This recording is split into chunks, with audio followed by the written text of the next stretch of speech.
ने छुआ है।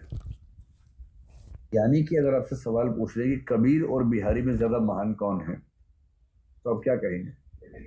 कबीर महान है, क्योंकि कबीर ने लिखा है तल्फ है बिन बालम मोरजिया, और इतनी तलफ बिहारी में नहीं है, ऐसा।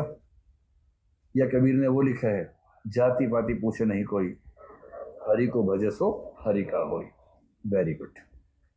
इसके साथ ही रीतिकाल के नोट समाप्त हुए।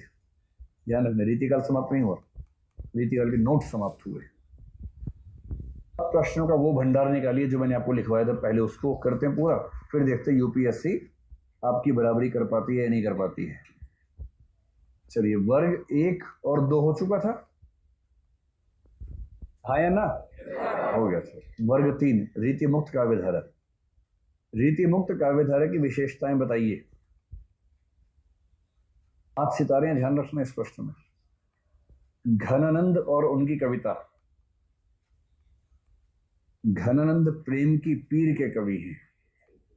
वही सुजान की कहानी, इसमें प्रेम की पीड़ा, ऐसी पीड़ा हुई, सुजान ने साथ नहीं दिया, फिर चले गए कहाँ? वृंदावन चले गए। और वृंदावन में क्या लिखा? हरि रूप राधे राधे। उससे पहले प्रेम की पीर दिखाने के लिए कौन सी कविता आपके पास? जो तो वही बताइए सीधा, अति सुधो स्नेह को मारक है, लेकिन जिसमें विरह की पीड़ा देखे ना, वो केंद्र में रखिए। ये कैसो संयोग न सूझी पर है, क्यों वियोग न क्यों हो विछोह तू है। और या फिर उजरनी बसी है हमारी अखियां। देखो ये 2 पंक्तियां जहां आपने लिखी ना, फिर परीक्षक चिट्ठी भेजेगा, एसएमएस करेगा, मार डाला इस भाव से आपको। बस। वर्ग 4 पर आइए। वर्ग 4 का पहला सवाल है रीतिकालीन भक्ति काव्य। भगवान ने जो गला दिया है ना, उसका इस्तेमाल कीजिए, है ना। रीतिकालीन नीति काव्य, वीर काव्य। कुछ समीक्षक कहते हैं कि जहां आदिकाल के वीर काव्य में राष्ट्रीयता की भावना अनुपस्थित है, वहीं रीतिकालीन कवि राष्ट्रीय चेतना से ओतप्रोत हैं, मतलब वीर काव्य। आपकी राय में इस विवाद का सही हल क्या हो सकता है? सही हल लिख देंगे इसका, ठीक है। अब आइए वर्ग 5 पर। वर्ग 5 में कुल सवाल कितने हैं? 10। देखें 10 में से कौन कौन सा आप कर पाएंगे। रीतिकालीन काव्य में श्रृंगार का स्वरूप। नहीं होगा, नहीं होगा, नहीं होगा। निशान लगाओ उस पर। मतलब इस पर थोड़ी सी बात करनी पड़ेगी, अभी आप हल्के में ले रहे हैं इस प्रश्न को। इसके बाद वाला भी नहीं होगा, इसके बाद वाला भी नहीं होगा, चौथा भी नहीं होगा, लोक जीवन वाला। 5वां बताइए, रीतिकाल और ललित कलाओं का संबंध। इस पर टिक लगा दो। अगला नहीं होगा, उसका अगला भी नहीं होगा, इसका अगला रीतिकाल के उदय के कारण, पतन के कारण। हिंदी साहित्य के उत्तर मध्यकाल के लिए समुचित नामकरण क्या हो सकता है? यही यही ठीक है। तो 1 2 3 4 हो जाएंगे ना। तो 6 बचे हैं, तो उन 6 को कर लेते हैं जल्दी से। जिनमें से 3 को लेके आपका दावा है कि आप कर लेंगे। अच्छा है, कर ले तो और अच्छी बात है। बताओ ना पहले वाले में क्या लिखोगे जो आप कह रहे थे हो जाएगा। रीतिकालीन काव्य में श्रृंगार, हेडिंग मार जल्दी से। रीतिकालीन काव्य में श्रृंगार।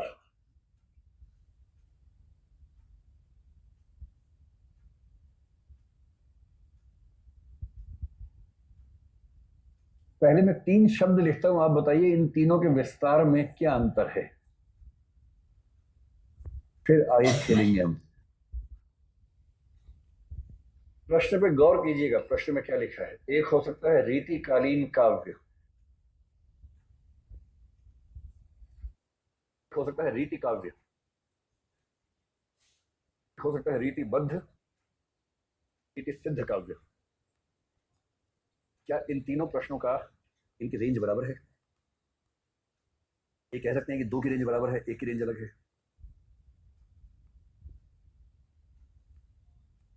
इनमें ऐसा संबंध बनेगा। इनमें ऐसा संबंध बनेगा, इनमें ऐसा संबंध बनेगा। तो अच्छा नहीं लगा आप लोगों को?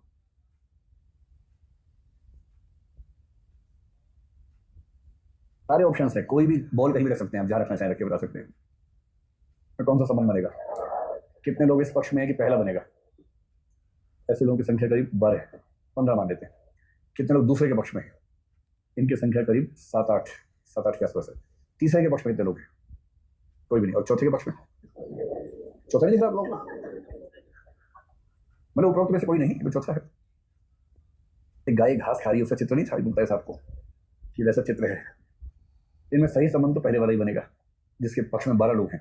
लोकतंत्र देश में ऐसे ही चल रहा है कि 500 में से 20 ने ही वोट डाला, 12 ने जिस पक्ष में डाला वो जीत गया, और वो कहते हैं मैं जनता का प्रतिनिधि हूँ, जबकि जनता में 480 ने वोट डाले नहीं था, और बाकी 20 में से 8 ने उसके विरोध में डाला था। बहुत मजा आ रहा है लोकतंत्र की जो पूरा गणित होता है ना।